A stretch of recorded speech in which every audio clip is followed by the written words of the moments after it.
সব সেক্টরের সব সিন্ডিকেট ভেঙে প্রান্তিক কৃষক যাতে লাভবান হয় সেদিকে এগিয়ে যাওয়ার প্রতিশ্রুতি দিয়েছেন আইনমন্ত্রী মোহাম্মদ আসাদুজ্জামান। সকালে ঝিনাইদহে শরিকুপায় পাট ও পেঁয়াজের বাজার পরিদর্শন শেষে মন্ত্রী কথা বলেন। এ সময় মজুতদারদের সতর্ক করে মন্ত্রী বলেন, বিশেষ ক্ষমতা আইনে মজুতদারের শাস্তি হিসেবে মৃত্যুদণ্ডের বিধান রয়েছে।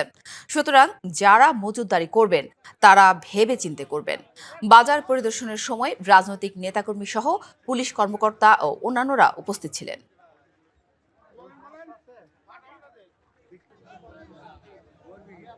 সমস্ত সেক্টরের সব সিন্ডিকেট ভেঙে আমরা প্রান্তিক কৃষক যাতে লাভবান হয় সেদিকে এগিয়ে যাব। কৃত্রিম সংকটে এক ধরনের ধরেন মজুতদারি, এই মজুতদারির বিরুদ্ধে আইন আছে।